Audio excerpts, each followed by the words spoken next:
Hello and welcome, esteemed gamers, friends, listeners. It is Leighton here from Leighton Night with Brian Wecht, and I just wanted to tell you that if you're looking to get even more podcast goodness to put in your face, then we've got just the thing for you, which is the official Leighton Night Patreon. We have several tiers where you can get access to recommendation lists for every episode, listen to Patreon-exclusive mini-sodes, get into the super awesome fan Discord, and watch videos like Brian's songwriting process for jingles on the show, or me taking apart and cleaning my mechanical keyboards. It's really fun and cool, and we super appreciate your support. It's neat. We would love to see you there. Without any further ado, here's the episode. Enjoy. Love you. Bye.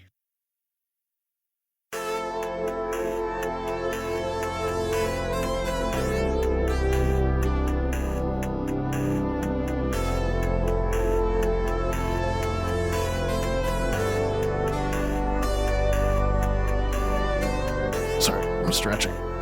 Oh yeah, you got to stretch to be warmed up for the podcast. Yeah, that's right. I didn't stretch adequately. I normally do 30 minutes of podcasting yoga before I start recording. And I do my own form of podcasting yoga. It involves hitting my head against the wall repeatedly in reps of 3.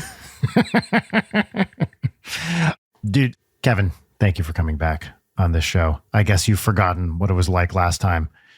And so I remember. I'm happy to be here. We've been wanting to have you back on for a while because we had a lot of fun last time, and we're big fans of the stuff you do. We talk about your channel all the time. Oh, that's so nice. I'm not even kidding. Like, it's like a regular topic of conversation. Like, did you see the latest video? Blah, blah. Like, you come up a lot in conversation because what you do is so great. Oh, thank you. That means a lot. You know what? I'm just going to get right to the meat of this right away. I'm asking a deep question. Okay. How are you? Oh, I'm good. I'm no longer anxious as I was at the beginning of the question. Mm-hmm. As now that I know the end of the question, I am good. I'm doing great. I'm currently making a lot of stuff. I've been really focused on a few projects, and yeah, I know I'm just good. I'm doing well. How are you doing? You know what? Or both of you. This is, dare I say, the ultimate guest, Kevin, you, because you actually asked about us for a change, and people typically don't do that. Well, instead of us just simply monopolizing the conversation to make it about us, as is the Leighton Night tradition. That's right. To fully ignore the guest's answer and just talk about whatever bullshit we have top of mind. I know that trick. I mean, I do it because I'm just on autopilot whenever I'm hosting something, and then I'm like, oh, I know something I can talk about for 3 minutes without thinking. Yep, exactly. And then hopefully it's relevant to whatever the last 30 seconds are of whatever the person was saying. Yes. It's like a game. You got to work yourself back to the guest. Well, how am I? I'm good. You know, I don't know how it is in your part of the country, but over here it's June, and summer has begun, and it's nice, you know. I, like many people in the world, I consider summer one of the top 4 seasons, and it's nice to be fully in it. So I'm good. Every time I say this, people think I'm lying, but I swear it is true. I'm not going to elevate this to a syndrome, but I have like reverse seasonal affective thing where I love it when it's dark and cold and the sun sets at 4 p.m. And I am less happy typically during summer when it's hotter and sunnier and the days are longer. So I'm not thrilled that it's warmer and sunnier, but I am happy to be out of the school year, which is mainly relevant for my kid, and into a new season where summer camp is operative. There you go. That's nice, Brian. Yeah. Leighton, how are you? I'm fine. All right, moving on. Yeah, good. That's what I wanted from saying I'm fine. Great. Neat. I feel like we should introduce the show. Unprecedented this early in, but everybody, welcome to Leighton Night with Brian Wecht, which is the podcast you're listening to. Mm-hmm. Over there we have Brian Wecht. Right here we got Leighton Gray. Should I say my signature thing I say? Sure. What up? Is that on a t-shirt yet? Yes. Yeah, I've scrawled it on a white t-shirt in black marker. Yeah. And mystery guest, would you care to introduce yourself for the second time? Hi, my name is Kevin Perger. I am a video maker, documentarian that makes videos on the YouTube channel Defunctland. Hooray, love it. we did it. We did do it. Did we talk about last time how you have the coolest last name? Like you win last names. I don't know if we did talk about that last time. I don't think we did. Let's get into it. Let's go deep. Okay. Yeah. Okay. What do you? Yeah. Well, so how does it feel to have your last name be a crime?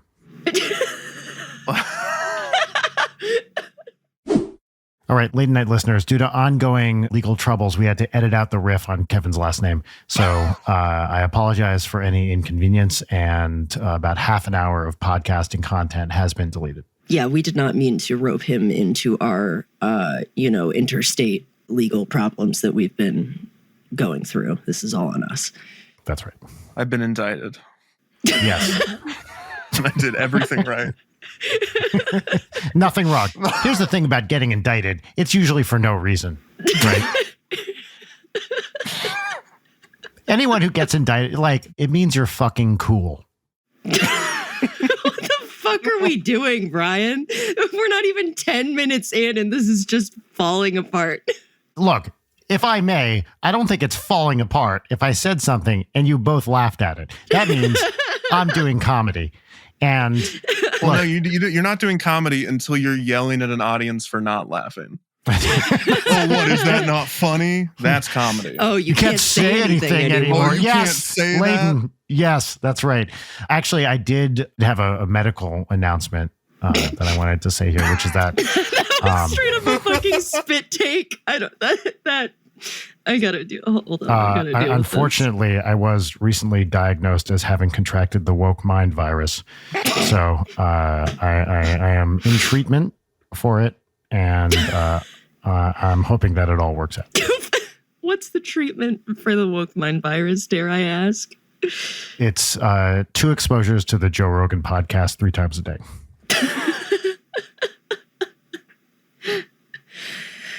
Oh. Great. Well, Kevin, it was great joining. Thanks, everybody. This is my favorite conversation about theme parks I've ever had. Usually when I go on podcasts, it's like, so what is your favorite theme park? Yeah. It's 9 minutes in and the woke mind virus has been introduced. Yeah, well, it's a big problem in today's society. And Fuck what? up. Leighton. Wait, are we doing the Skinamarink trailer? We're doing the Skinamarink trailer now on this show. On this show. So yeah, Leighton, hold on, please. For once, allow me to speak. Just once, please. You have the floor. On this show, we really like to ask the guest questions that they maybe don't get asked constantly. I think we probably fail at that goal a lot, but I feel like you make things on the internet for a certain period of time and you kind of just get the same questions over and over. So we're really trying to hit you with things that nobody wanted to know and would never ask. So Kevin, what's your favorite theme park?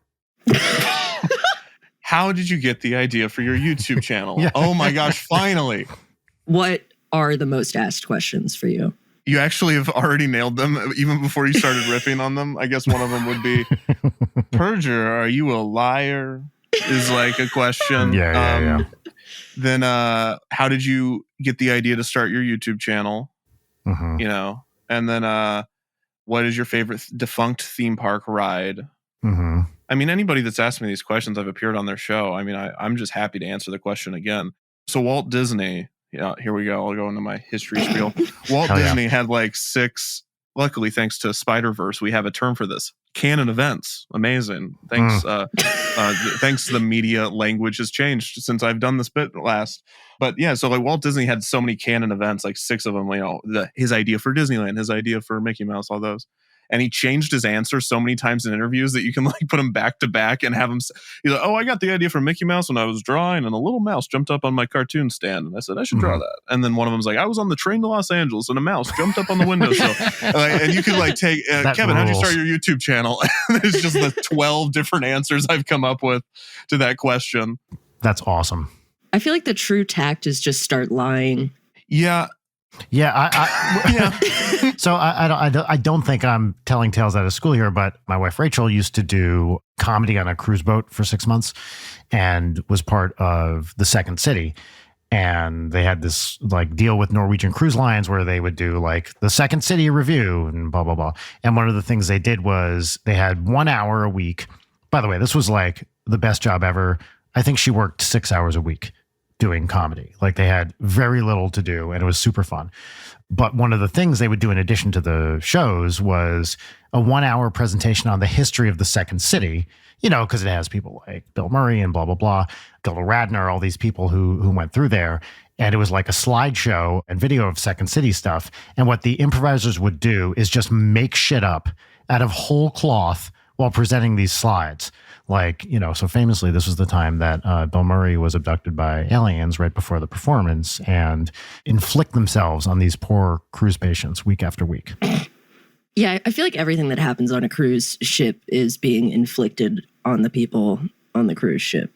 Have you been on a cruise, Leighton? No, a cruise seems completely fucking miserable, but that might just be because I hate fun and going places. I love cruises. I've been on many cruises. I've probably been on 13 cruises. All right, best cruise, worst cruise. Well, I've been on many a Disney cruise over the years because they're like a theme park, but at sea. And that's how I view everything in the world. I eat at McDonald's because it's like a theme park, but a restaurant. But I've also been on Princess. Okay. Very different vibe. The casino ships are interesting. Is that Carnival or is that a different? Most ships have casinos. Disney's Right. unique in that they don't. Mhm. But everything revolves around the casino on certain ships. And that's the main hangout area. It's very interesting. And so they try to give you reasons to push you to shows sometimes. Like sometimes shows are just casino games put on live, which I found out before I went on one of my cruises because, well, that's a spoiler for a video I'm making. I played a live show casino bingo type game for a video. So yeah, no, I've been on many a cruise to answer your question. Well, what do you want to know about cruising? Wow. I have to say, just to say this, Leighton. So I joined up with Rachel for one of her week-long cruises. And I was like, I'm going to fucking hate this. Why am I doing this? Never having thought of myself as a cruise aficionado. And you know what? It was fucking great. And I had an awesome time. And I would definitely do it again. Wow. Well, the thing that I like most is the ship. And Yes. that all the exit signs look like you're on a ship. Mhm. And that sometimes you'll walk through areas and it looks like you're on a ship. I like the parts of it that are a ship. And I like that they have weird things they have to do because they're a ship. Like whenever a theme park opens, there's no history to it. There's no thing you have to do so Poseidon won't murder you. But like with a ship, because it's such a long and storied, hundreds of years, probably thousands. I don't even know how many years we've been sailing. I mean, thousands of years. Definitely thousands, yes. Definitely thousands. That they have all these things because back then, if you don't break a bottle on this thing before you go out on the ocean, then you're going to get killed by a kraken or whatever they believed. Yeah, you're fucked. So, but they never stopped doing that. And so whenever they release the new like Odyssey of the Seas, Royal Caribbean, 7 slides, tallest ship in the world, giant nautical aqua theater on the edge and all these suites and rooms and casinos and restaurants, they still have to break a giant bottle. But they try to make it so the bottle is equivalent to the size of the ship because back in the day, the ship would be, it would fit 10 people. And so a normal bottle would look fine proportionally. But now that the ships are, taller than most hotels, they have to create these giant bottles. They make giant bottles just for that? Yeah. And then they have to like swing them insane. Tarzan style so it actually breaks. Are they like glass or are they like breakaway like sugar glass or something? I'm sure if you looked into it, there would be some sort of environmental statement that says like the fish actually eat this because it's made of fish food or something. Because could you imagine if a modern company just started did that? Dumping glass shards into the ocean? Shattered glass into the ocean. Yeah. I don't know if it's actual champagne they fill it with. There's a lot of videos of this. I'm not making this up. This is not a bit. You can go watch cruise ship christenings, and it's the coolest thing ever. I mean, it's also ridiculous. Awesome. I don't know if that was interesting. I think that was interesting. No, I love that. If that was something, tweet at me. Please DM me on Twitter if that was something. I'm glad it wasn't a bit, because we do not, as we've established, do bits on this show. We have never done a bit and never will do a bit. So bits are not welcome. So true. I was Googling these giant champagne bottles, and for some reason, chocolate-covered champagne bottles have come up, and I can't think of a more useless object. It's like they dunk the entire thing in chocolate. To do what with? Yeah, great question. Because it's like, okay, so you're going to pour it, and it's going to melt chocolate. Is the idea that you lick the melted chocolate off the... I mean, you can't get it... This is... Can you say lick the melted chocolate off the bottle one more time so we can get that clean? Well, that bottle's not getting clean, so you're not getting a clean take of that. Well, okay. Yeah, talk to us about your cruise experiences, other than just liking the general shipness of the ship. It's mainly the fact that it's a ship and the rooms are called staterooms and stuff like that. And I like that they have funnels. I really don't enjoy laying out. No, same. Which is a big thing. Getting some sun. I'm not a big sun person. Nope, same. And I'm not a big pool person on a cruise. I'm not a big pool person either. So what do you do? I don't know. You know what I will say was surprising to me about the cruise, and maybe it shouldn't have been, but it was, is that at least on Norwegian, the food was really good. And they would have like the nicer restaurants.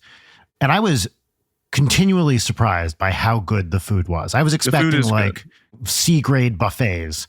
And instead, like the nice restaurants were really nice. Yeah, food is a huge thing. I enjoy the performances. I enjoy whenever there's a magician because I love magic. Yep. And it's interesting because there's really two types of magic. I'm sure there's more, but in my mind, there's only two. There's close-up magic and stage magic. And far away magic, yeah. Yes. And I mean, most magic that is far away magic is Vegas residencies. Yep. And permanent theater installations like Penn and Teller's Magic Theater. And so that you can do stuff that you can't do. But a lot of the magicians on cruise ships is they're on one ship and then you let them off at Nassau and they get on a totally different cruise line. And so they have a briefcase full of tricks they can do pretty much, but they have to do it on a stage. Mm-hmm. So it's always an interesting thing of, can they hold an entire audience's attention with just a really simple card trick? And some of those theaters are big too, like thousands of people, like 3,000 person rooms, right? Right. And if you're doing magic, then that's great. You can saw someone in half, or you can put somebody in a giant box and put swords through it. But you can't carry that off and on a cruise ship as casually as these magicians need to do it. So they have like a deck of cards and they're just doing card tricks, but like really far away. And because these are not well-attended shows most of the time, those are the musicals, they have everyone is spread out in the audience. So it's a really awkward atmosphere and a really interesting, it's very quiet and the house lights are kind of on a little bit because there needs to be a certain amount of audience participation. Mm-hmm. So it's almost like a school assembly, but with somebody doing magic and people are leaving halfway through. So I like that. I thought some of the circus things were cool, like the circus type performers. I thought that was interesting. I've never seen one of those. I know that that's a big thing. Yeah. That's huge on Royal. I've never been on a Royal, but Norwegian had it. Yeah. Oh, you know what I love is... Tell me. So Disney ships, if you want a Disney ship, there's only 5. There's going to be 6. But if you want a Disney ship, what are they going to do in the theater? You know what they're going to do. It's going to be a musical. They're going to do Frozen, or they're going to do a cabaret with a bunch of Disney songs. Mm-hmm. But you think, well, what are they going to do on the Princess Cruise Line or Norwegian? And when it's not a magician, when it's actually one of their stage shows with their performers, that is not a circus show. It usually is a cabaret, but just a clientele demographic reason, it is almost always the worst 80s music in the world. And so it's either they'll just do Rock of Ages and have some dignity to it, where at least there's a story and you know what Rock of Ages is, or they'll do Ages of Rock, which is not Rock of Ages. But I didn't even watch this whole thing, and I'm sure the performers are wonderful, and I'm sure whoever created the show is a genius, but whatever. I walked in, exited before the show even started, but I was there long enough to hear the pre-Ages of Rock music loop that they're playing as people are sitting. And I love 80s music. 80s music is my favorite decade. I love New Wave. I know you also love 80s music. So I love that stuff. But this is, I don't know. It's like the the fat that rises to the top of the 80s that's just like, oh, it's so bad. And I don't even know what the songs would be. I mean, it's just Guitar Hero, dad rock. Oh, can I tell you what the ultimate example of this is for me? Just a bad song is Panama by Van Halen. Oh my God, I was thinking about Panama. It sucks. It's so bad. How does Panama go? So the main hook is Panama. That's Panama, the exact song that would not stop playing. It is insane that you nailed it, because it was like so Panama. Because I was gonna say Cannonball, because I didn't know the name of the song, and because I was there going Cannonball. Yep. It is high school football Friday night kickoff songs, and it's the worst. Sit down and listen to that song. It has no motion to it. And it's like a Van Halen classic. Like, look, we'll stipulate that Eddie Van Halen is an amazing guitarist, right? An incredible musician. I don't know who wrote that song specifically. It just goes nowhere and it's boring. Right. Yeah, that's amazing that we're thinking the same thing. I wasn't thinking it. I was there, and that was the song they were playing. It was that exact song, and it was wild because this is happening in this theater, and the show hasn't even started yet. Remember, I'm dipping before the show starts, and so I'm just there for the music loop, essentially, for no reason. And there's, Panama, and then the next one is I wanna rock and roll all night. And the weirdest thing is, I also went to Vegas recently and had a similar experience where it was a very 80s dad rock heavy Vegas. And I would like to point out that 80s mom rock traditionally is way better. Yes. We're talking Heart, by the way. Heart, one of the greatest bands of all time, is classic 80s mom rock, and Heart rules. Name other 80s mom rock, please. Pat Benatar. Pat Benatar is Fleetwood Mac. Are they 70s or is that 80s too? Both. It was both. I mean, Supertramp, is Supertramp 70s? Am I still in the 70s? I'm trying to think. Supertramp has both, I think. Blondie, maybe? Question mark. Oh, Blondie's the best. Blondie rules. I would have killed for some Blondie, great. But I don't think Blondie's specifically mom rock. I think Blondie's too good to be mom rock. Blondie's an every person rock. I mean, Supertramp is, Supertramp's fucking great. Heavy in my rotation. These are great bands. Every band is great. Anyone that creates art is wonderful.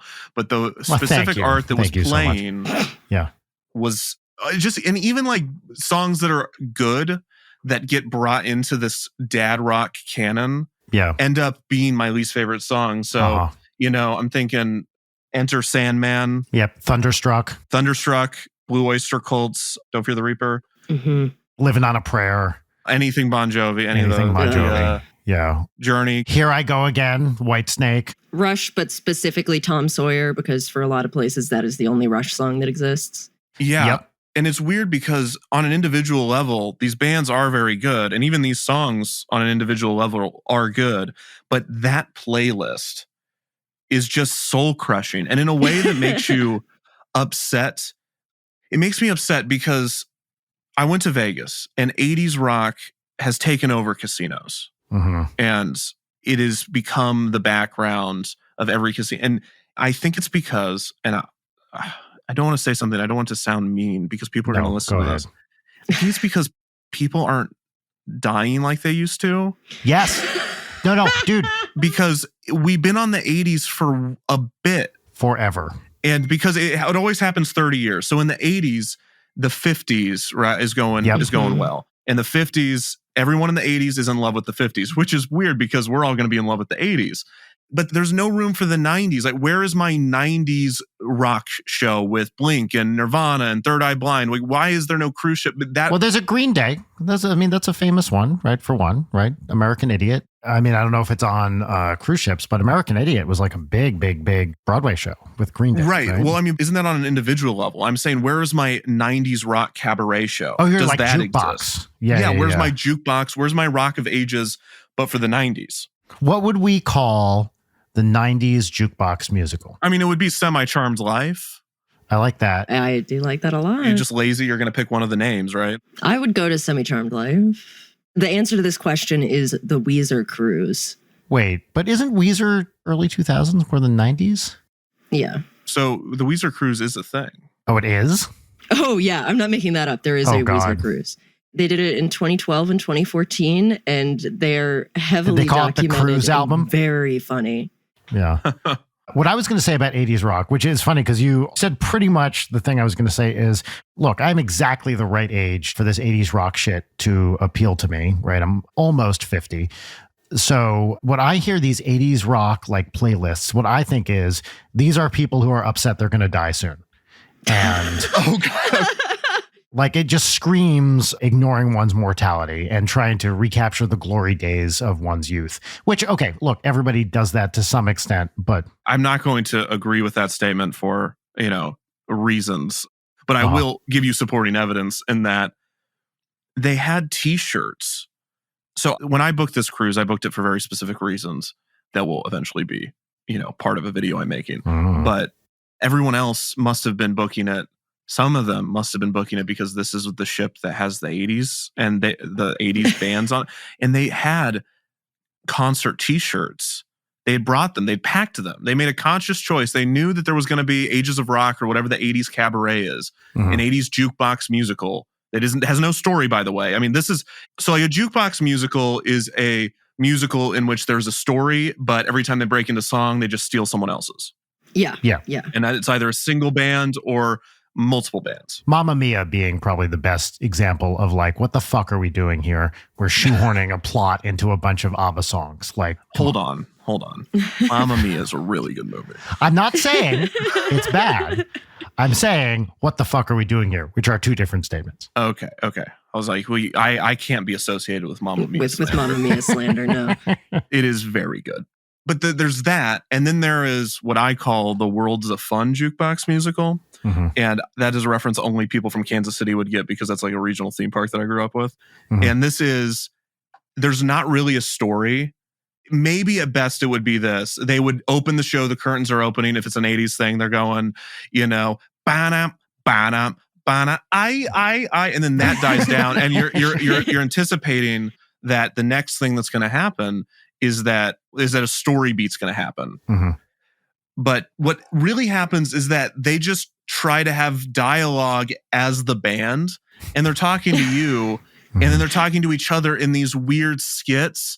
But it's like this. It'd be like, hey, Brian, what's that riff? What's that riff that you had going last night? And you're like, oh, you mean this one? Bana, bana, bana, or, they play AC/DC. And it's like, that's not a story. These aren't characters. It's just in between songs, they do nothing for a few seconds and then go back to why you're there. That's what this show is. Wow. But people packed t-shirts. Like AC/DC 1989 tour t-shirts ripped up. Oh my God. Faded from wash. These are audience members. These are audience brought their classic t-shirts. These are my cruise patrons in the staterooms adjacent to mine. Have packed these t-shirts. Jesus Christ. And it's, I don't know, it just bummed me out in a weird way. Yes. And I feel like that's mean because they were having a better time than I was. So I mean, obviously I'm the jerk, but for them, it was a nostalgic experience. It was them being able to see some of their favorite music performed live for the first time in maybe over a decade for them specifically.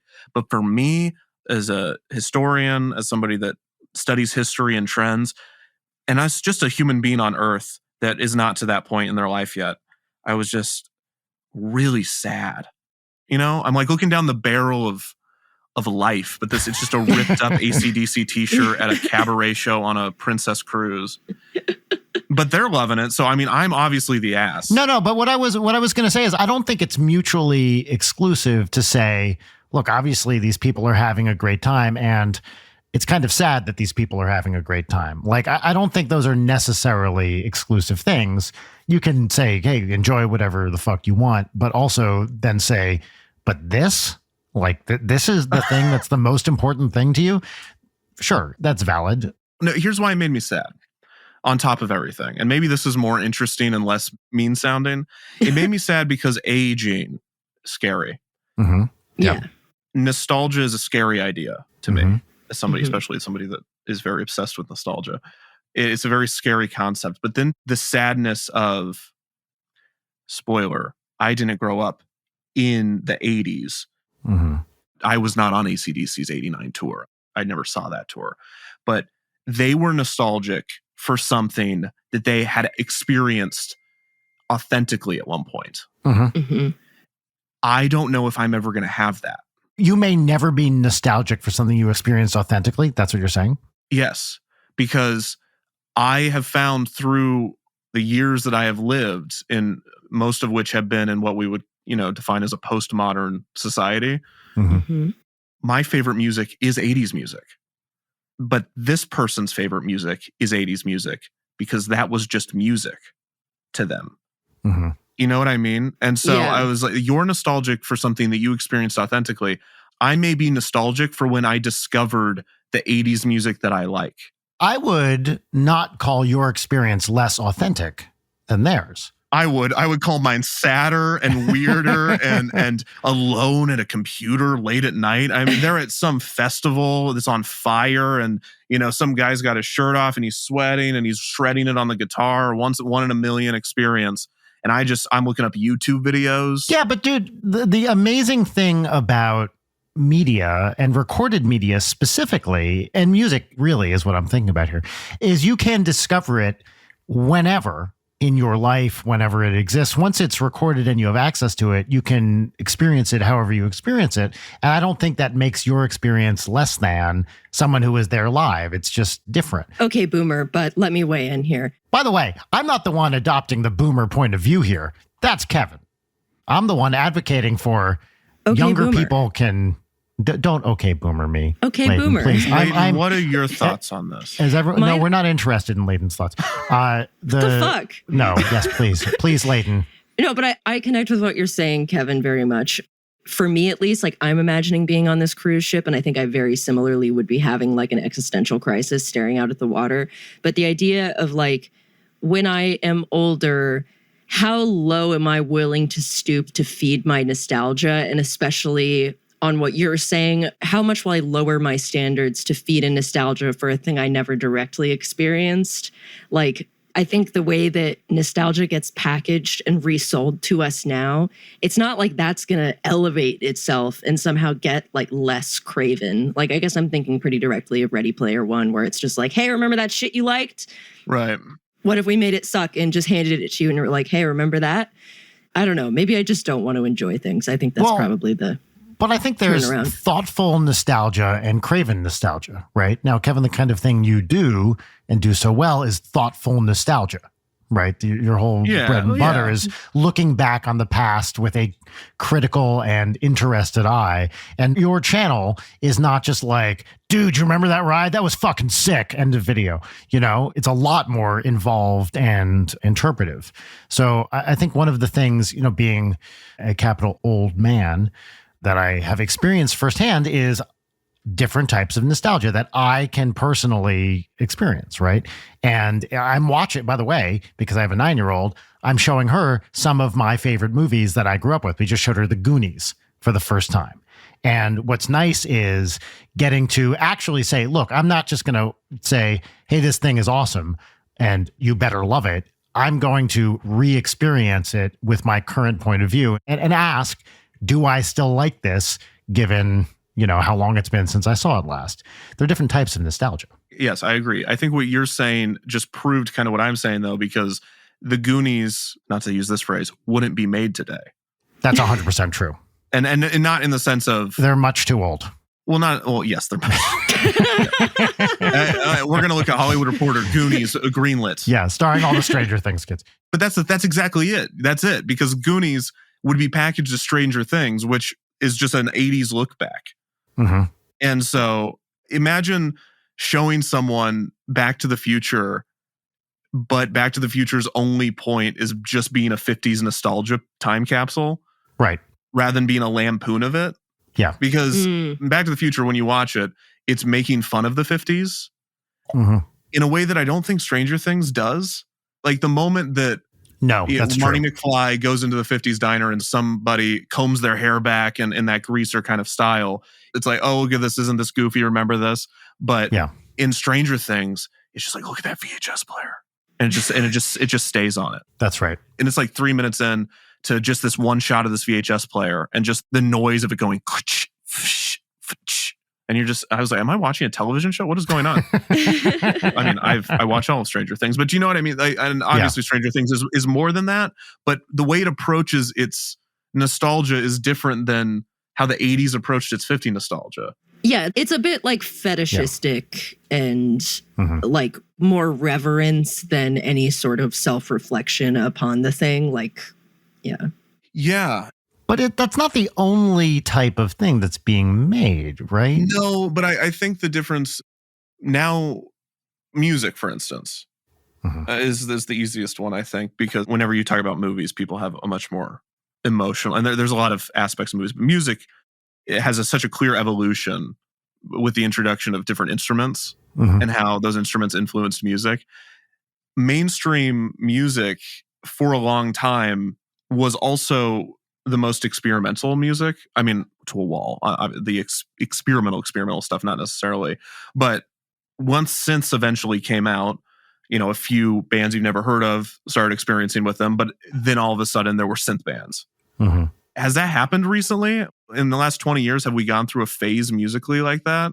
I don't know. I'm not saying, I'm just asking, because I'm like trying to think of, that you introduce synth and then it's used in disco for a time.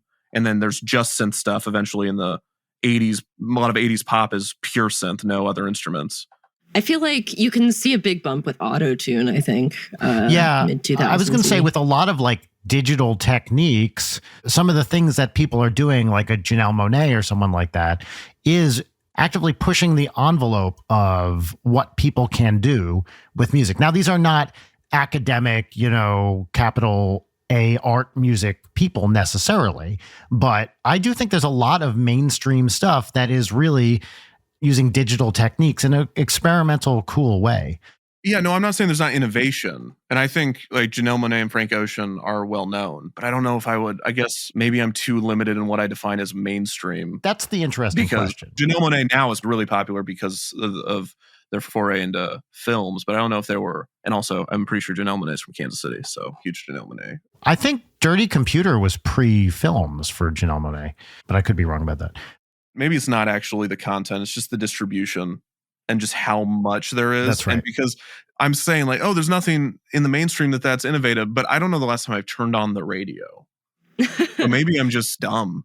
Well, I think there's also like the dissolution of the mainstream. Correct. Maybe, yeah. Like the mainstream now is like Disney, Fox, Marvel, everything. Not that it isn't expanded beyond that, but like rather than having a mainstream where it's like everybody watched the show that aired last night and that we know will air once a week for whatever, and this is what's on and this is what people are watching. Now it's so decentralized and so scattershot in like a million little subcultures.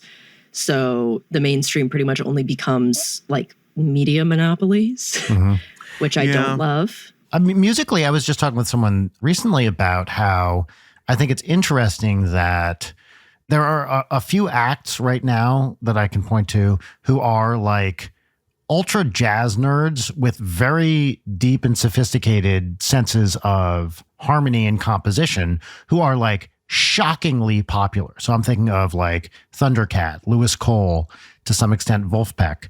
People who are, from an academic musician standpoint, they're not pushing the boundaries of music theory. These are generally kind of, well-established jazz harmony type things. But it's definitely a lot weirder than any mainstream stuff harmonically that's been out for a long time. And I think it's interesting now that we do see very, very popular acts that I think would not have stood a chance, 40 years ago, even if the basics of what they're doing from a music theoretic perspective were possible and known.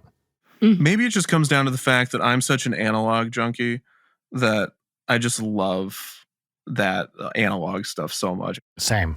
I'm not a music aficionado. I feel like I'm an 80s music aficionado, but I don't know what's happening in mainstream music.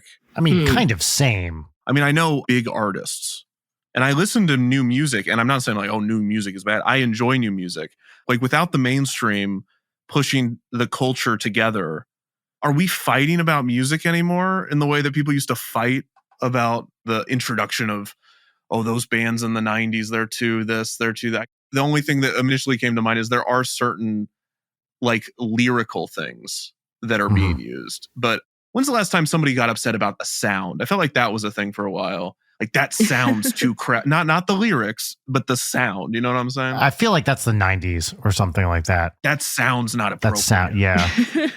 People do fight about music, but I think the music fights have gotten dumber and have more to do with the rise of toxic fan culture than anything. I actually, not to drop a news bomb on you, but I did recently join Blue Sky.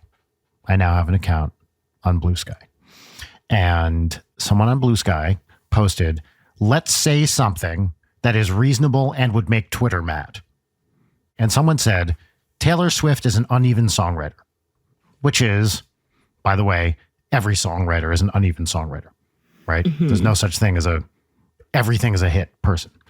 But if you had any public presence on Twitter and you said, some of Taylor Swift's stuff isn't as good as some of her others, people would lose their fucking minds, right? So I think people do fight about music, but in a kind of ridiculous way that has more to do with identity than the actual music. Yeah, I think that's fair. Yeah. I did want to ask, this is me completely changing the subject. Go for it. I've shown that I know nothing about music I disagree, Kevin. I think this was a great discussion. That's just because you know that I like your music. Well, you do have great taste in music. That is true. You're emotionally invested in my music taste being good enough for it to mean something that I like your That music. is true. I was also going to say, I wrote down, I am a purveyor of 80s nostalgia, which is also true, right? So I would be lying if I didn't say I'm somewhat implicated in this as well, which I think is fine, and I do knowingly. But Leighton, please. So, Kevin, the thing I'm going to say to you is a very scary way to start a sentence, but I'm already terrified that I've shown that I know nothing and that I've been talking about things you I have have no not. idea. You're great. no, this has been awesome. So I saw a tweet that you did. Oh gosh, okay. There we go. That There we really go. does sound like the opening of an indictment. I did everything right. You tweeted about considering writing a book on dining at Walt Disney World because you don't get to talk about that on Defunctland a lot. Yeah. And I'd be really curious to hear you talk about that since it's something that you don't cover on Defunctland, and it sounds like you're really interested in it. So, Oh, yeah. Sure. Yeah, Go off. I'm thinking of writing a book. I've started, a few drafts. Dining at Walt Disney World. I know a lot about that, actually. The thing that I never get to talk about is my interest in food. My interest in music seeps in a little bit to my documentary work, but my interest in food does not come through the screen. If you could smell how the rooms in which I create the videos, maybe, but that is a sense I don't get to talk about very often. 4D 4D, yeah, I'll give you a little scratch and sniff. in glorious smell-o-vision. When I was editing this part of the video, I was cooking pizza. Scratch number 4. Oh, that does smell like pepperoni. But no, so dining at Walt Disney World is really interesting because Walt Disney World, if you've ever been there or if you've never been there, Walt Disney World is dissimilar to Vegas in that Vegas has a very specific type of clientele, I think, in a way that Walt Disney World is much more broad. Obviously, Walt Disney World's clientele is families, but the same idea applies in that this is a place where one thing is happening. In the case of Walt Disney World, you're probably going to theme parks. In the case of Vegas, you may be gambling. You're there for Vegas. That's why you're there. You know, you're not coming through necessarily that bubble. If you're somehow going through Vegas, the Strip is going to be where you're also eating. And when you're eating is something we need to do. And so there's all these things that come with, okay, we have people that are here for a long time and they're all from all around the world and they're all different. And we somehow need to feed them. And again, dissimilar to Vegas, in Vegas's case, it's different companies and vendors. But in Walt Disney World's case, it's one company that is holding a lot of people in a place and feeding them. And there's something fascinating about what that entails and how you need to have restaurants that do different things, that are different things, that cost different amounts, that have different types of food, that have different amounts of food, that have different styles, both in terms of what the cuisine is and in terms of how long it takes to eat this food, how long it takes for the food to get to you. And obviously Walt Disney World also has vendors that come in and help. But the history of it and then just where it's at right now is really interesting to me, just because if I'm a family from the Midwest and I have 2 picky eaters with me, any restaurant I go to needs to theoretically have something for all of us. in a way that if you were just at home, you just wouldn't go to that restaurant. But in Walt Disney World, you are not cooking most likely, and you need to eat probably 3 meals a day.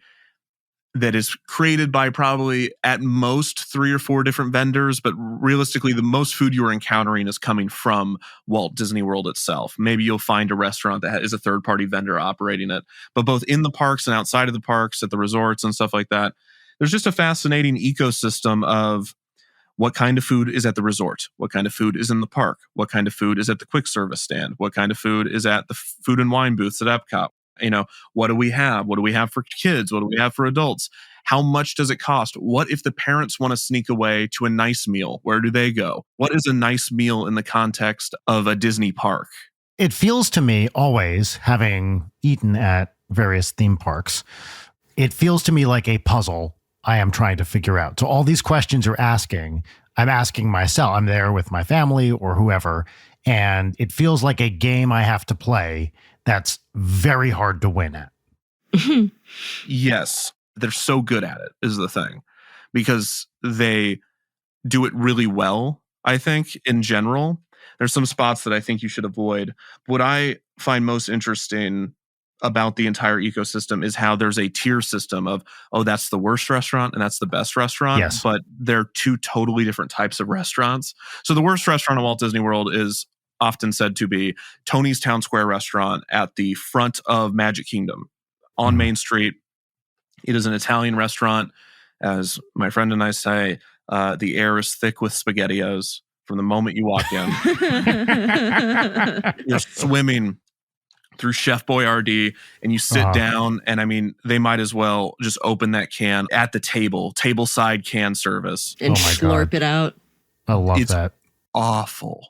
But the best is often said to be, outside of Victoria and Albert's, which is an exclusive restaurant, is, maybe California Grill at the Contemporary, which is a monorail stop away, but it's a totally different type of experience. And even within every park, there's a hierarchy to what is a good restaurant and what is a bad restaurant. And, price doesn't necessarily distinguish because you're the same company. So some people love restaurant A and most people love restaurant A. Most people hate restaurant B. You can't just be like, well, charge more for restaurant A because that reflects poorly on restaurant B and you own both restaurants. Right. That's interesting. So you either then have to shift the cuisine to be so different that the price difference is understandable. You have to tier them. There's different tiers. It's this big, complicated machine of just like, how do you feed people? So that's kind of it. And also, I just love food. I'm a big food lover. I don't call myself a foodie because I think that comes with Instagram connotations of, of like annoying presentation. Example, I always say, it's chicken and waffles, but the waffle shaped like chicken and the chicken shaped like waffles and it's huge. And it's like, that's nothing. That's not a thing. That's not food. Or, it's a deconstructed something. Yeah. Yeah. What's the term? Molecular gastronomy, which I loathe. Foams. Yeah, foams. Oh. We turn this potato into a potato foam, which always bothers me. So, Kevin, I want to ask, personally, what are some of your favorite Disney foods? And this can be ones that are still around or ones that are, say, defunct. Oh, shit. Yeah. Kevin just left the call. Click. Yeah, no. I'm going to trademark the term defunct. Wasn't that a thing on YouTube? Somebody tried to trademark React. Oh, really? Oh, yeah. Yeah, that was a big deal. Someone tried to trademark I'm going to trademark defunct. To every time you use the word, I'll get some royalties. That's great. Yeah.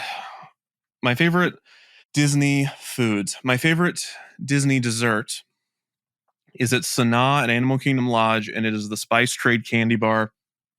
It is both defunct and still available. No longer on the menu, but if you ask for it, they have them. Oh. Ooh. So they're still making them, but it's not on the official menu. Yes, it's very odd. So it's a homemade candy bar with coconut and pistachio crumble and all this stuff. It's incredible. It's like a gourmet Snickers kind of thing. Caramel.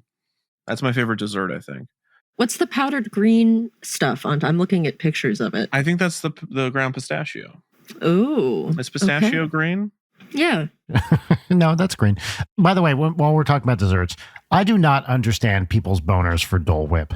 Like, Yeah, it's pineapple ice cream. What's the big deal? I've not found a lot of great food inside of the parks.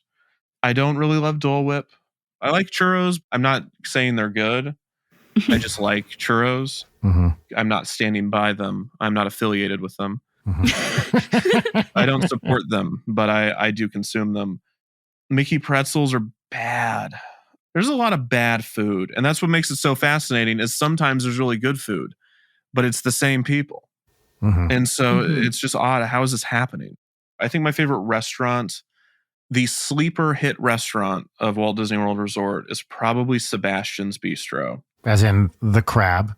Yes, the Crab. Sebastian the Crab has a restaurant. He does not appear because he's too busy cooking. Cannibalizing his buddies. I don't think they serve lobster. That's good. Or crab. He's a crab, right? They serve mermaid. Right. Well, no, they do have a drink called the Flounder. Where they ground that poor guy up and they do a table side. R.I.P. Only one a night. Yeah, so they have a flounder drink, but that place is great because it's weirdly cheap, but it's kind of a family style Caribbean inspired place. All of the food at Walt Disney World, you have to very clearly when you're describing it say inspired. And I think because if you say, oh, there's this great Indian restaurant at Walt Disney World, no, there's not. Right. It's not. There is not. There's a really great Indian inspired restaurant at Walt Disney World, but there's not a Indian restaurant at Walt Disney World.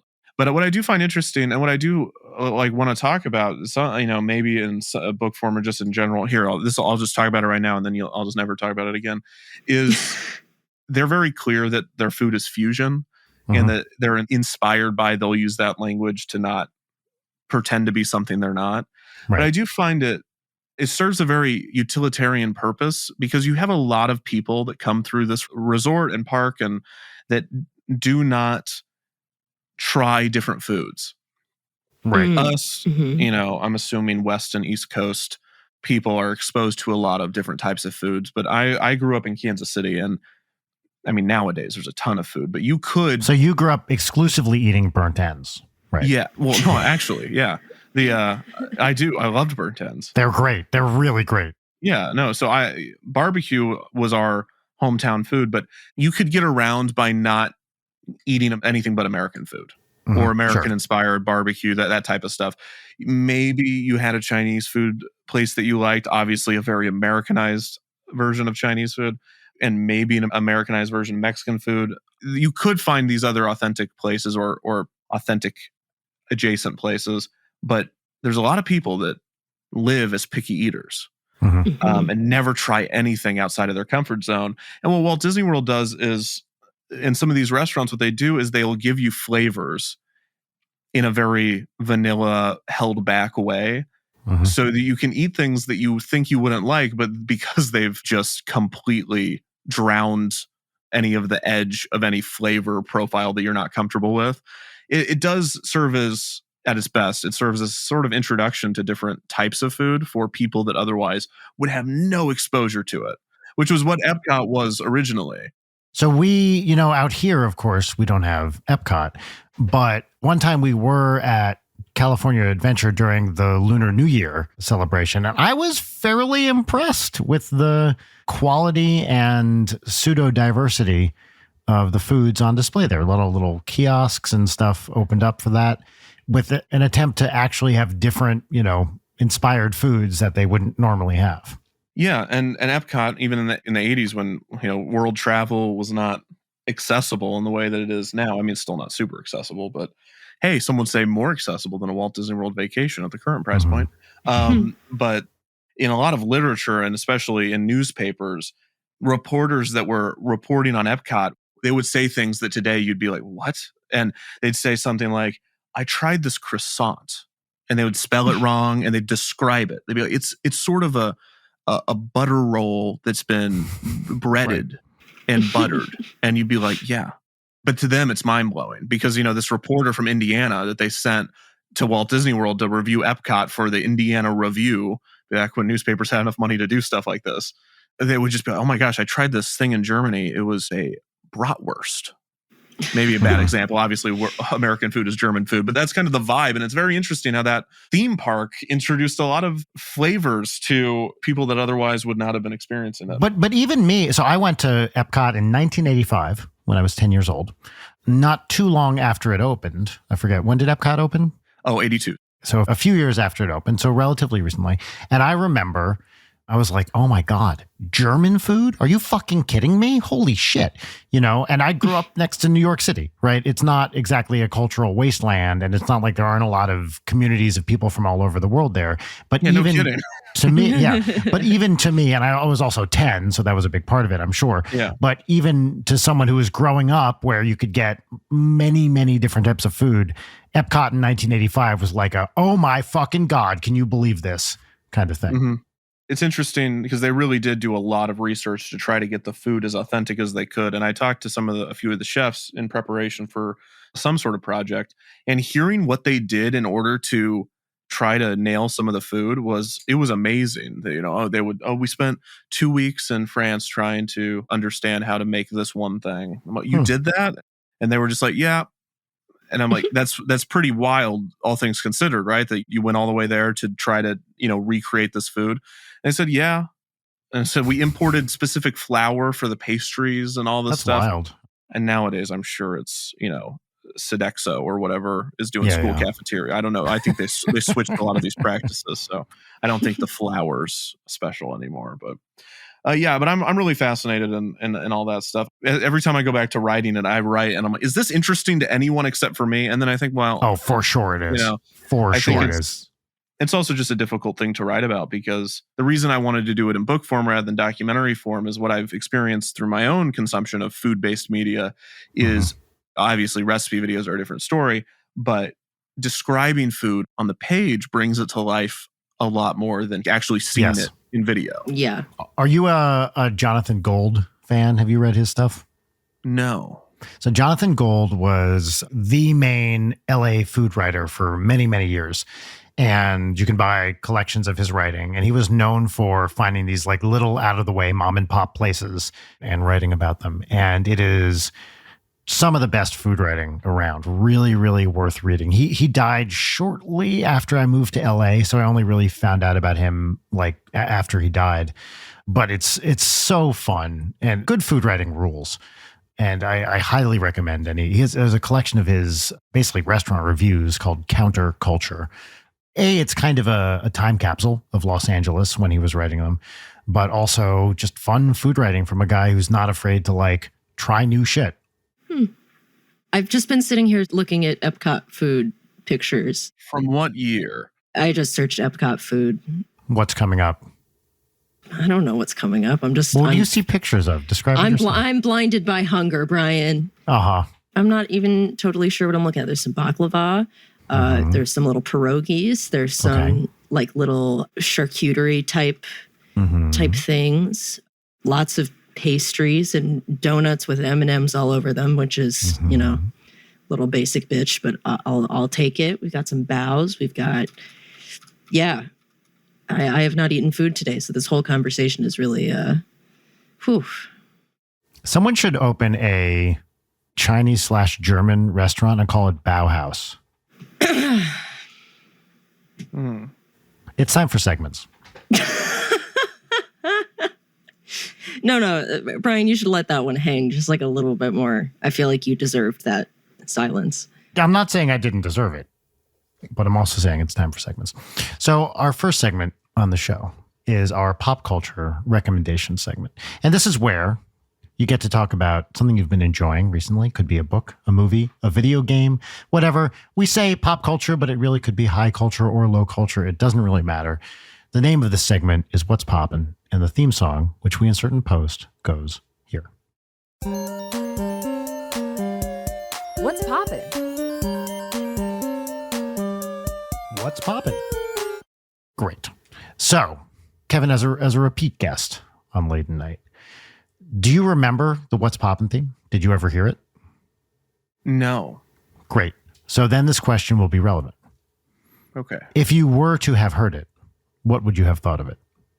If I had heard the theme that I didn't hear, I loved it. Great. That's what I'm looking for. Okay, it was great. I like that a lot. Thank you very much. Question answered. All right.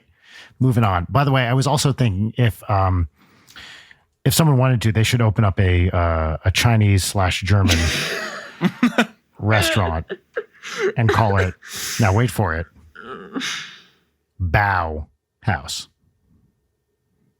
I'll help you out and say that I recently was joking on a podcast that I have that I never release, that I make with my friend. We were joking because you know how California Adventure, you mentioned that earlier, is a lampooning of California. Mm-hmm. Mhm. And if they had done a New York Adventure, my pitch, because in California, one of the smoothie place in the Hollywood section of the California theme park is Schmoozies. Mm-hmm. It encapsulates that entire concept for a theme park in one restaurant, Schmoozies. And so I was trying to think what it would be for New York, and what would Schmoozies be in New York, and what I came up with is it would be probably a Chinese restaurant called I'm Walkin' Here, but WOK. Yep. And then I was in New York and I saw a place that was called Walk the Walk, and it was that. Was it, wait, WALK the WOK or WOK the WOK? WOK to WALK. Oh, like a to-go Chinese place. I did not go in there. I just saw it on the streets. I guess it's a chain. I'm looking it up now. It started in Amsterdam. Everything I learn about this place doesn't make sense to me. Fantastic. It's making less and less sense. I love it. Yeah, I'm walking here. I like that a lot. What's the hot dog place? Is it Award Wieners? Something like that? Award Wieners, Yeah. Schmoozies, Oh my God. just shouting at you puns. Yeah. And Jeez. New York wouldn't allowed to be lampooned like that, I don't think. California doesn't have enough history or self-respect to prevent California Adventure. I feel as though the people of New York would not take Disney's New York Adventure in stride, and as they shouldn't. Yeah. By the way, okay, so Leighton and I actually together recently went to Universal Studios Hollywood, Okay. which is a far more depressing portrait of California than California Adventure itself. At least a depressing portrait of Los Angeles, but yes. Oh, yeah, indeed. Yes. Which I thought was interesting. I don't like Universal, generally speaking. I can't go on any of the rides due to my hatred of fun. But I was very put off by Universal Studios in general. I mean, speaking as somebody who went to the Florida Universal Islands of Adventure, which is a much better experience than this one, because boy, people told me that this Universal stinks for years and years, and I didn't listen. Yeah. And then you It chose to go sucks. with me, which made it even worse. Which made it worse. Yeah. The trial app version of a theme park. Yeah, it really is. Anyway, we could go on a whole Universal thing, but I don't care. It's time for What's Poppin', and so someone's going to have to answer the question. Brian, what's poppin'? Well, this is going to be, I don't think anyone would have expected this Oh, from me boy. this week. I'm going to say what's popping for me this week, folks, it's the new Kesha album, Gag Order, which is, I'm into it. I like it. She's trying some new stuff, some cool synthy things going on, altered vocals. I like the sounds. It is not party rock Kesha that you're used to. This ain't your grandmama's Kesha, I think is what I'm trying to say. And I think it's worth listening to. I'm really enjoying it. I believe it's a Rick Rubin production, or at least partly. It's an interesting album, and I've been enjoying it. So that's what's Kesha's popping for me this awesome. week. Kesha is awesome. Also, Kesha's party rock era is the best of that era. TikTok is one of the all-time great party rock songs, absolutely. But I just hadn't listened to much, right? And it's a completely different sound than what I was expecting. She was a guest on the Best Show recently and was fantastic on that. And that inspired me to go listen to the album because she was talking about it. And I was like, holy shit, actually, I really, really like this. So yeah, that's what's popping for me. Gag Order by Kesha. Hell yeah.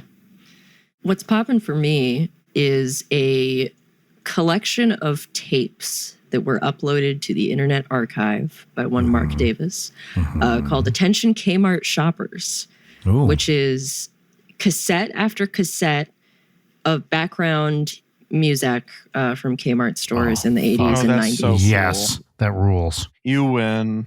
Both of you will want to listen to this, so I'm dropping the link to Yes, it. I do. I found this because there is a Fallout mod that puts this music on the radio, and I love Look it. at this. There's Oh so my much God. of it. It's amazing. They're so good. They all start with like, it's just like perfect vapor wavy This is incredible. nonsense. So I can't recommend it highly enough if you just want some cheesy, easy listening. Yeah. So that's Rad. what's popping for me. Enjoy. Great. Kevin, what's popping? Well, my recommendation, I was talking about 80s music earlier, so I feel like I have to recommend something from the 80s that I listened Sure. to. And then I looked it up and I was like, wait a minute. And it was 1990. This was released. So already I'm off to a bad start. 1990 is still the 80s, by the way. Sure. This That was is so dismissive. I love it. Yeah. I'm sorry. No, in a good way. You should be dismissive of me. An album that I am obsessed with still. I discovered it a few months ago. I don't know how well known this album is, but it's called Wrong Way Up. Do you know this one? By Brian Eno and John Cale, a collaborative album. I don't know this. Ooh. It is one of my favorite albums. Every song is great. The best song is one word. I mean, as far as the experimental goes, it's very reined in, but it's just the way the vocals intertwine. You know Brian Eno. Sure. Yeah. Of course. And everything he's done, from Roxy, and then he was with Talking Heads, produced a bunch of their stuff with Burn. But Eno's original stuff, I love. Of course, he invented ambient music, coined the term, but this album is mixed with a lot of pop, and the vocals are crazy. And then there's one song on here that I can't listen to because it makes me so sad. And it's such a scary, sad, cool song. Very great album, super underrated. Wait, which one is it? It's Spinning Away. And I listened to this in a vacuum because I was listening to a bunch of Eno's instrumentals, probably on a plane, because I just download a bunch of Eno's ambient stuff. And then this started playing, and I was listening to this song, and it's Spinning Away, and I was just overwhelmed with this deep sadness. And I don't, that is not how I experience music. I very rarely am emotionally affected by music in that way. And so I go to the internet to be like, what is this? Is this happening to anyone else? Every comment on this YouTube video is this song super sad to someone else? and everyone, it's the weird phenomenon of something in that music is so, because it's not what you would consider a sad song. It sounds like an 80s new wave, slight downbeat song, but it's this weird, bizarre phenomenon. So I think I found some sort of psychological syndrome among a song. I can't wait to listen to this. This sounds awesome. Did you see that Eno just announced his first ever solo tour? Eno? Yeah, Brian Eno. Well, I knew there was a documentary coming out about him. Oh, I didn't know that. Because I wanted to make an Eno documentary. Because in my brain, no one else is going to make a Brian Eno documentary. Somebody's got to do it. And of course, somebody did it. And then I immediately get jealous and hateful and spiteful of this person. And I think, well, what kind of hack artist is going to make this Eno album? And then I looked it up, who's making it. And the documentarian that's making it specializes in typography. Oh, awesome. And they directed something called Helvetica. Oh, yes. Oh, yeah. I've heard of that. Yeah. His name's Gary. I'm going to mispronounce his last name. Hustwit. I looked into his work and I said, I'm so glad that this person, I cannot wait. I don't know if it's out yet. I just heard that it was announced, but his style combined with Eno is going to be nuts. Oh, also another recommendation, I guess, is Brett Morgan's Bowie documentary. Have you seen that? No, I wanted to. I haven't seen it yet, though. Moon Age Daydream. It's supposed to be great. It's interesting. I think I went into it with the wrong expectations, but it's very much a visual representation of Bowie the artist. Yeah. I thought it was going to be more of a documentary of Bowie the person. Right. But it's like him as an artist. But I love documentaries that are weird. I love documentaries that are not normal, that have because there's no reason documentaries should have become what they have become in the mainstream. There's no, clear reason. And you know how in narrative film, the 3-act structure and all that, I feel that there's a reason that happened, just because it's easy for audiences to understand. And I guess the same thing's true somewhat for documentaries, but documentaries, the standard is so normalized, but it's also ultra specific. Like the idea of a talking heads interview or a narrative, or even some of the stuff I do, the Ken Burns stuff, is such a weirdly specific way of approaching one of the most wide open-ended things in the world, which is you have all these images and videos and people just like tell a story, but it's always such a similar thing. So I love Moon Age Daydream because Brett Morgan is a great documentarian, and he made this film that's just not normal. And so I'm just so supportive of not normal documentary stuff. I've been talking about this a lot recently. I think it does skew on the at least stylistically normal side, but I fucking loved it. Is Penny Lane's Kenny G documentary. Did you see this? I haven't seen that one. It's fucking great. It is a wild portrait of a truly bizarre guy. Stylistically, it's pretty straight ahead, but I really, really loved it. Well, there's nothing wrong with, doing straight stylistic text. Sure. I mean, that's also fine. I mean, anything that people can do to make their documentaries weird. Make documentaries super weird. Again, make documentaries weird again. Yeah. This would add an additional hour or two to the podcast, but I would be so curious of the ultimate Kevin Perjurer curated documentary list. Oh, yeah. We could not do Peaches and Lemons and just talk about documentaries for the remainder of the time we have. What do you think?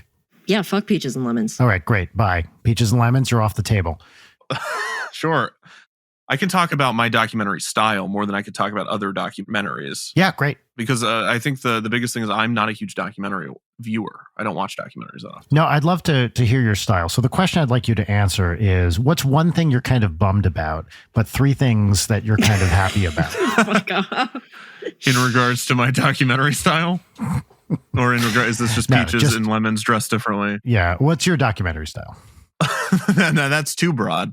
What the fuck is your documentary style? Is that specific enough? Oh my gosh. Well, Layden, I think you had something, didn't you? Well, I guess, what's your ethos going into making documentaries? Yeah. My ethos is that for a long time, if you've ever been taught filmmaking or been taught pretty much storytelling in general, the thing that any person with any sort of authority will love to say is, if it's not necessary, you need to cut it. The kill your darlings. And I think that my documentaries, what I love is if it's not necessary and it's not entertaining, cut it. Because if you just cut everything that is not necessary to tell the story, then all my documentaries should be 2 minutes by that definition. Because the Disney Channel theme documentary, for instance, is about literally just 4 notes, but it's an hour and a half. And I think that so much of what I like to do with the pop culture side of things and nostalgia and has to do with things that would not be deemed super, super necessary in the terms of storytelling. But I think the best stories are the dramas and the details. And once you really dig into those details, that's when the story comes to life. So, and that's why I love documentaries that focus on weird things, weird aspects of things. I just hate broad strokes. That's my least favorite thing in the world. I hate the broad strokes version of anything. I never want to see the bullet point because that's been told and that information's accessible. That's not difficult to find. I just think it's imperative to do something a little bit more weird and just try to relate it to the bigger movements of history. That's what I love to do. I don't know if this is what you should do, but this is what I love to do. Just because there's always a next level up as to why something happened. Because in narratives, you have to write all that. You have to write, why did this character do this? And so that's where all those conventions come into play. But when you're trying to understand why something in real life happened, there's so many ways to go with it. And I think that's just the most interesting thing of why did this ride close? And the answer isn't always just money. Sometimes it's why did this ride lose popularity? And you then are forced to confront the text, which is what people have said, which is very, very rarely 100% accurate, especially when they're not telling you something that happened, when they're trying to distill something themselves. So, yeah, I mean, I have a lot of ethos and philosophies, and now I'm just on a winding tangent about documentary film. But but I think a lot of times people really like when they'll let other people distill for them, and obviously I think there's something to that if it is a talking head style documentary. But anyways, also my biggest thing is I just love including rumors as long as you point out that they're rumors. Yeah, right. If you listen to it'll ruin anything where I'm narrating, but just like clock the words reportedly and rumoredly and supposedly, allegedly, because it's so fun because, the rumor was this ride closed for this reason. And obviously you don't want to make stuff up, but sure, you have to mention the rumors because the rumors are so fun. Yeah. And I feel like so many people, when they're doing documentary work, they'll say, well, here are the 3 interesting reasons that something happened. And I found out the one boring reason that's actually true. Yeah. And they'll just omit the 3 interesting ones. No, you can still come to the correct, true, this is what happened conclusion. But like, you got to include the 3, wild people. The people, the reason is because of it's something so entertaining. Give us one wild rumor, but one you believe. Like, not that you have evidence, but can you think of like one very cool, interesting rumor? Narrow it down to something. That a ride closed. Oh, that a ride closed? Well, in the Superstar Limo episode, a big rumor as to why that ride became what that ride was is because of the Princess Diana accident, because it was a ride about a limo racing through the streets.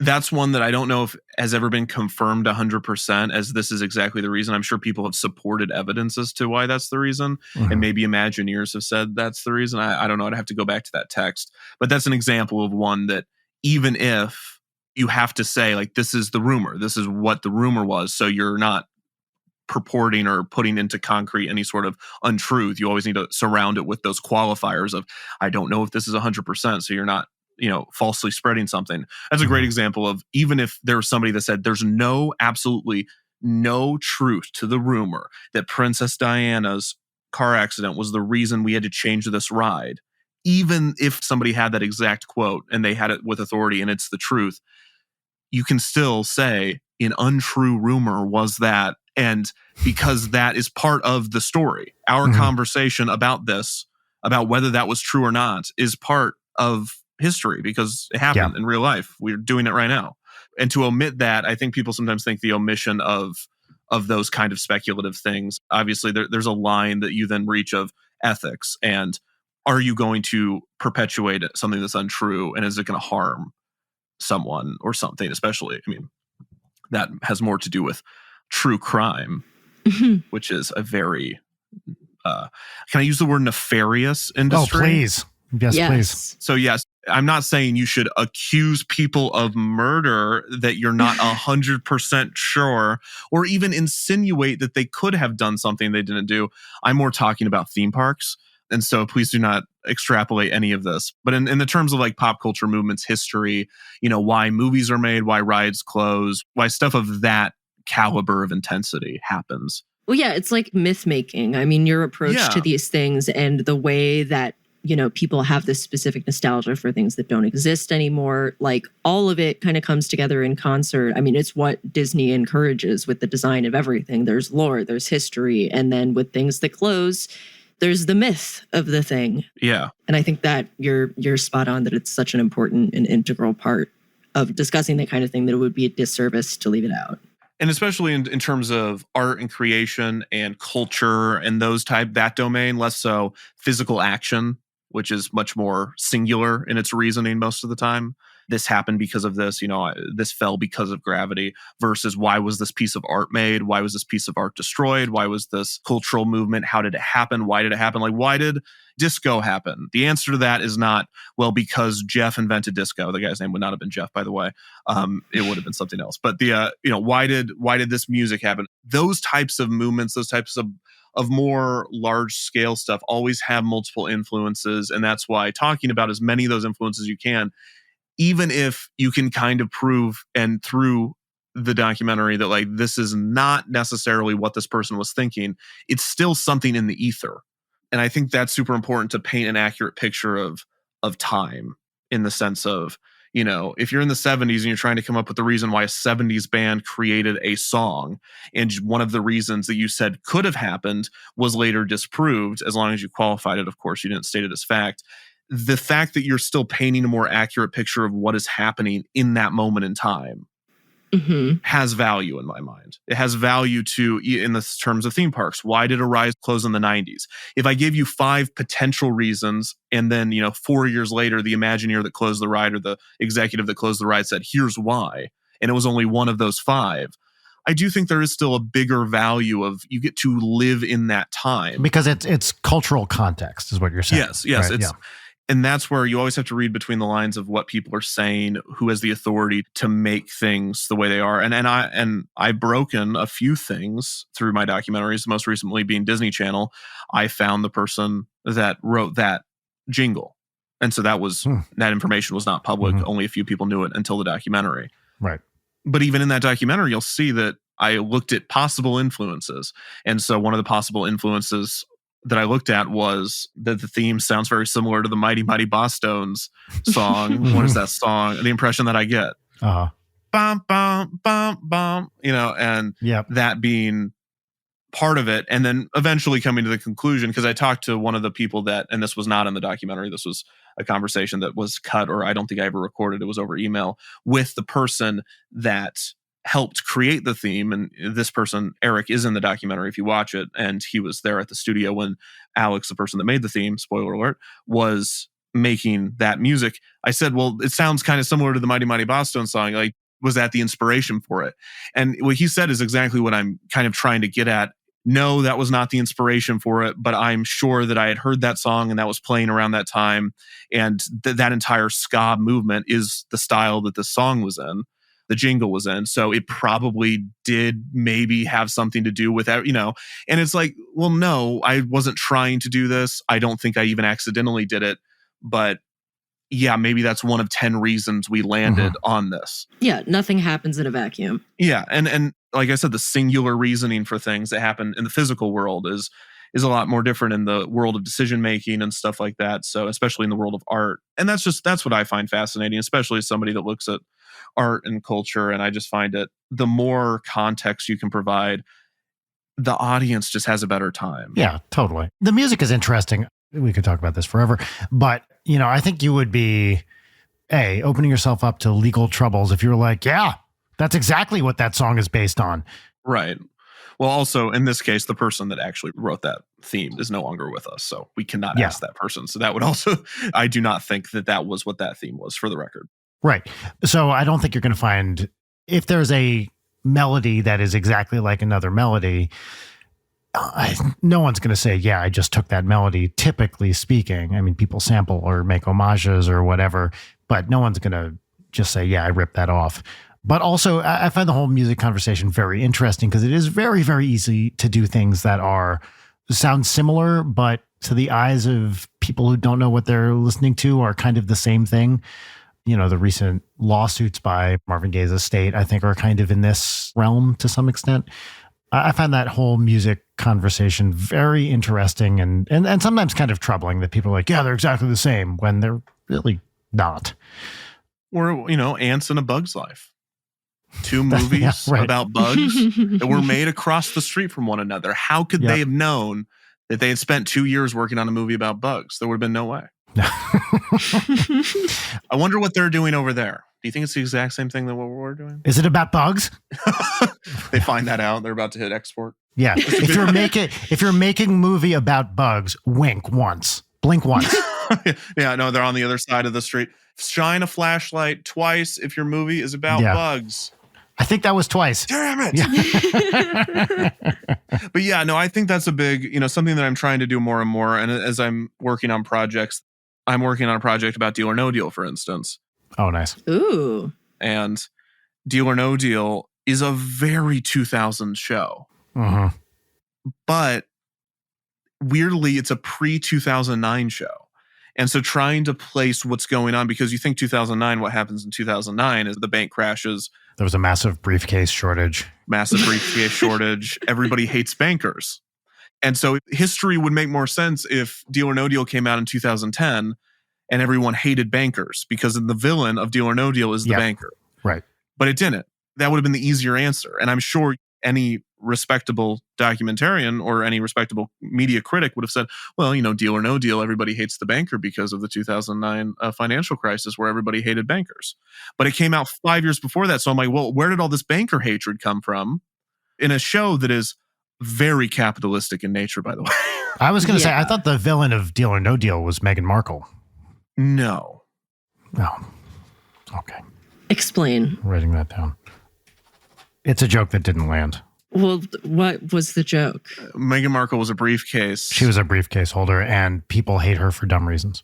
Oh, I believe there's an episode where the current Duchess of Sussex, I don't know if she forfeited that title or not, but the Duchess of Sussex and the President of the United States, the former President of the United States, were on in the same episode.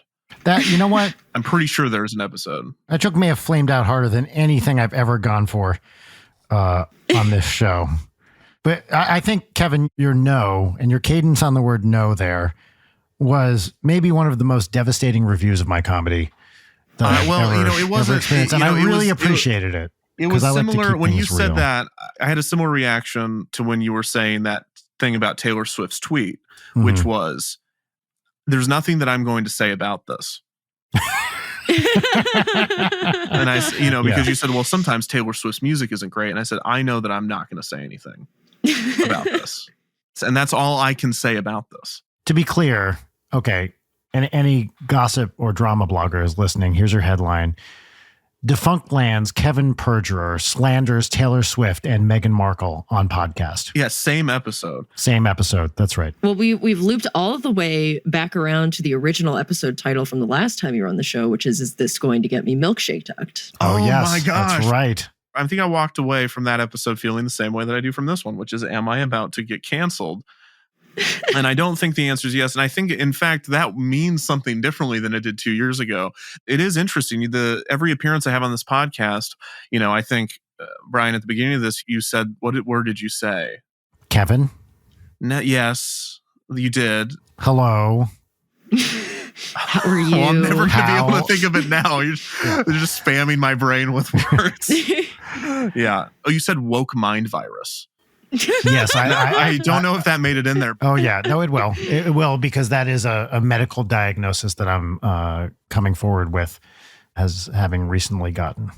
Well, you're gonna see in 30 years on somebody else's podcast, someone's gonna say, "Well, did you see that they just uploaded all of the Kevin Perjurer episodes of the Late Night podcast?" Mm-hmm. And each one of those, they use phrases that are completely never used anymore, and it's an evolution. Just the same way that Leighton, you were talking about those Kmart tapes. Ah, indeed. Yeah, that's right. Woke mind virus. Yep. Whatever. Milkshake duct. Milkshake duct. Yep. Which is a phrase that isn't used that much. It sounds like a grandpa using the word milkshake duck. Nobody uses that term anymore, grandpa. Yeah. Now get me my milkshake duck. Anything else we want to date severely before we wrap this up? I mean, the only thing I've ever dated severely is my current wife. My current wife is... What? I mean, that is an accurate description of Rachel, my current wife. That makes no predictions about the future or past. It is just a statement about the now. If you get married, you'll always have a first wife too. That's exactly right. So, or as some people, as I've heard, my ex-girlfriend, who I married. Yeah. And is now my wife. That's Rachel. Kevin, thank you again for joining us for a second time on Late Night with Brian Wecht. We're pleased that last time, look, no one got milkshake ducked. No one got canceled. This podcast is still going strong. Unfortunately. And I don't think, I didn't hear that. I don't think that anyone's going to get canceled from this episode. But look, if you heard anything cancelable, please let us know. And please email us. Yeah, please email us at Please Kevin, email email? us. Email us at lateandnight@hotmail.com. .lateandnight, yeah. What's the worst email address you can have? Like the worst domain? I made love in the old mill at defunctland.com. I do have that one. That's great. Well, Kevin, is there anything that you would like to plug before you leave us today? I don't post anymore, so I'm very hard at work at multiple projects. The opposite of posting, by the way, is preing. Oh yeah, I'm preing. You're preing. That one did land. Everybody, yeah, I liked that Thank one. you. See, eventually, you get one in. Preen. Never stop trying. That's the lesson here. You know how you're supposed to yes and people in comedy? No, I don't know that. Straight I up don't know that at all. Yeah. I straight up knowed you a few times. No. Which I honestly, that is my favorite thing, is getting shut down. I think it is really, really great. And I appreciate it. Yeah, that's why this show works. 100%. And, I do agree with that. Yes. And I think you're right, which is actually a double yes. Yes. And Defunctland is an amazing channel. If you guys have Always. not checked it out yet, what the fuck is wrong with you? What is wrong with you? We talk about it all the time on this fucking show. So I'm working on many more projects. I'm hoping that they will be released soon. But if you haven't seen, I highly recommend the Disney Channel theme video. If you have any nostalgia for It's real good. early 2000s Disney Channel, or just in general, if you like documentaries about things that are way too specific, that should not be made because it's way too specific, and you like to see something like that drawn out over the course of an hour and a half, that's the one I recommend. It's not quite the same thing because it actually predates early 2000s significantly, but early Disney Channel used to have a show called Donald Duck Presents on it. And I will have the theme song for Donald Duck Presents in my head for the rest of my life. Donald Duck Presents stories and laughter. Donald Duck Presents music and fun. I might have switched stories and music in there. Will you sing us out on that? Yeah. Brian Weck Presents stories and laughter. Brian Weck presents music and fun. Brian Weck presents a podcast he made by himself. Brian Weck presents Defunctland's Kevin Perjurer. The end. Okay, goodbye, everyone. Bye. Thanks for having me. It was great. Bye. Yeah, it was great to have you back, dude. Thank you for joining us. Yeah. Absolutely. Wait, Layden, say your thing. Layden. I'm not going to say your thing. Just do it real quick. Kevin, God bless you Just for do your it real patience. Quick. Just say it real quick. Stay safe, come hard. There we go. Fuck yourself. Bye. I don't remember that.